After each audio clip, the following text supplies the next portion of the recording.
If you could think like you always did, I would have never walked away from this.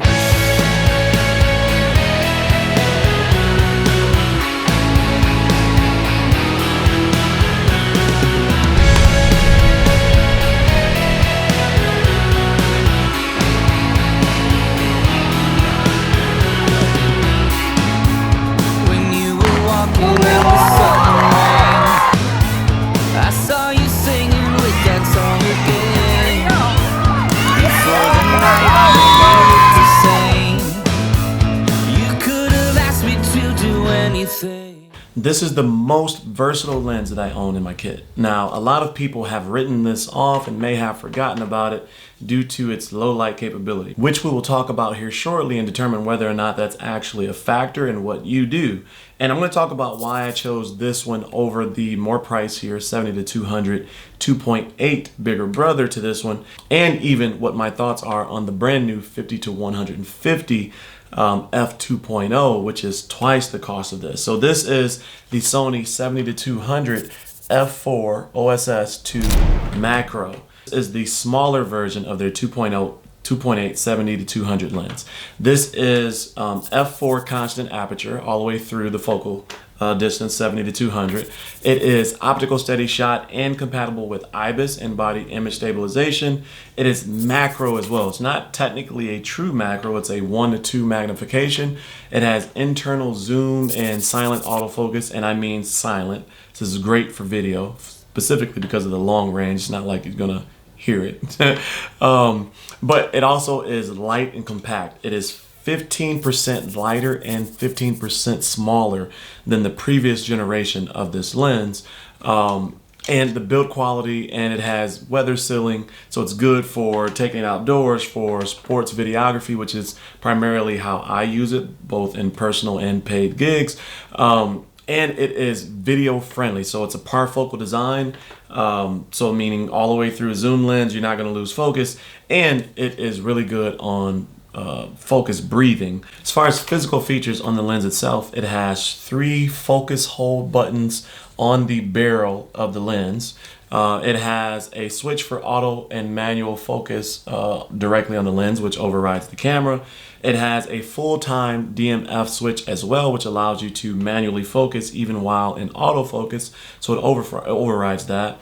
There's a 3-level switch as far as like the focal length and how far it's going to focus, so you can do macro distance, 3 meters to infinity, and then the full range. It has an OSS switch on it, on and off, to allow you to override the camera just by handling the lens, so you don't got to go into the camera.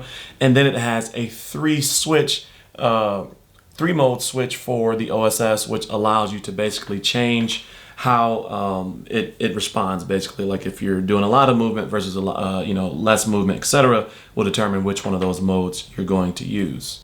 Over the last year, I've used this a lot of different ways. Now, I purchased this primarily for sports videography. Over time, I started doing highlight films, workout sessions, recording people's games, clips and things like that for recruitment processes and stuff like that. When it comes to fast-moving sports like basketball and football, autofocus on this thing is killer. Tracking is killer.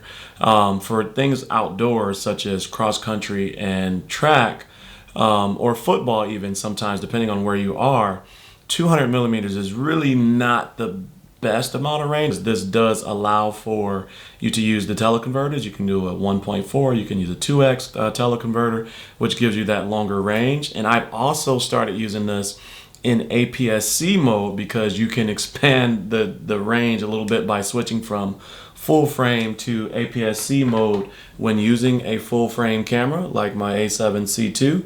And then when used with my FX30, it's already expanded APS-C range because it's a crop sensor. There's been very few times where I've said, dang, I really need that 2.8. And where that typically shows up, usually when I need the 2.8 is in a very dark gym where you can't control the lighting. In like the AAU season, because you never know what type of gym you're going to be in. Sometimes you're not in the best gym of the facility. Sometimes you're in the aux gym, or you're in the practice gym, or you're in like a church or something like that, and they don't have the best lighting. In those circumstances, you have to deal with the lighting conditions. Now, is that always a deal breaker? It's not, because with the Sony bodies, you have dual ISO. So you can do 800 or 3200 or 804, 32 at the same on this one, 3200. And then with the Sony a7S III, which I have, you got 12,800 as a secondary ISO limit. So if I ever have to break that bad boy, which is what I'm filming on, out to go do a really high paying job, then I'll take that. But for the most part, the stuff that you do, is, for me at least, when I do videos for, Instagram and highlights and stuff like that, it's going on a small 9x16 reel or something like that. And so it's not really a big deal that there may be some noise or something like that, because those people typically don't care or even know what noise is, and they may even see it as a artistic feature, right? The pros of this is how small it is, how short this is. Even when you are fully extended, it's still a really short lens. So here's it compared to a 24mm cinema lens from Sure. And so all in all, this is really a compact lens for what it is, picking up and going really fast. Or even when I'm putting this in like a sling, like I can put this in a sling, really small sling, versus having to bring a large camera back all the time. It's flat at the top, so I can use filters and things like that. The lens hood isn't too massive. I don't feel like, even with the lens hood on, that it's, super large and bulky or uncomfortable to use. Using it with my FX30 and or my A7C II, it doesn't feel like super off balance. So there's definitely some trade-offs in regards to 4.0 versus 2.8 when it comes to aperture. Without a doubt, if I was able to keep the the macro functionality and then still get the 2.8, I would buy that lens in a heartbeat. The second way that I use this lens is for product videography with my YouTube channel. Up until this year, I've been a tech channel for the most part, and so that is reviews of, keyboards and microphones and all of those different things.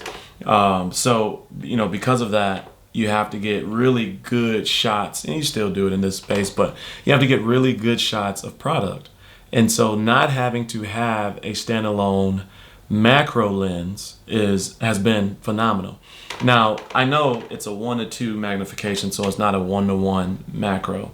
But within that space, product videography, or even on YouTube in general, nobody freaking cares, right? I met with Canon at NAB, and they were like, that's not a real macro lens, and it's okay, cool, true, but it doesn't matter, because when I'm showing the product B-roll up close and personal, and you're getting all the details all the way down to the finer, surface area of the product, the texture, nobody cares if it's a 1:1. They just, it's not a big deal in that scenario. So the way that I've used that for close-up B-roll shots, or zooming into, products and things like that, that has been phenomenal. And that's one of the main reasons I thought to myself, can I get by with an f4, right? Is f4 really going to limit me in the way that I'm going to use that lens? Or do I really need to go with that f2.8? I saved $1,000 buying this lens over the bigger brother, the 2.8, and I got an extra feature that the bigger brother doesn't have. I don't think that 1.2 difference in aperture is a killer difference for everyone. There's definitely some people that is going to affect, but I would say don't let it run you away from this one because of the f4. So in closing, I think that this is a really good lens. I think it's definitely worth the price at $2,000. You can even get it, used and things like that for $1,500, $1,700. I think it's definitely worth the money. I absolutely love this. In my opinion, like making it all short summary, macro wins the day for this. The other two does not have that. Low light is okay. It's a loss there. It will be third on the list of those. I think that this is a great everyday telephoto lens. It's very versatile. You can use it in videography. You can use it in photography. You can use it as a hybrid shooter. Let me know your thoughts. Have you used this lens? What are you using today? If you're on the fence and you want to ask questions in the comment section below, put them in the comments below and I will answer those questions. And then of course the community, please jump in here. As always, support each other answer questions as well. Drop any questions you may have in the comment section below. If you're new to the channel and you enjoyed today's content, consider joining the Cozy Coalition and hitting that subscribe button below. I'll also have the links to those lenses in the description below. They are affiliate links to all of the major, retailers at no extra cost to you if you want to support the channel. Please use those links. If you're not a fan of those, I completely understand. But as always, stay cozy in that crazy world, and I will see you in the next video. You're Peace. taking me back to the sleepless nights, phone calls and candlelights. Those were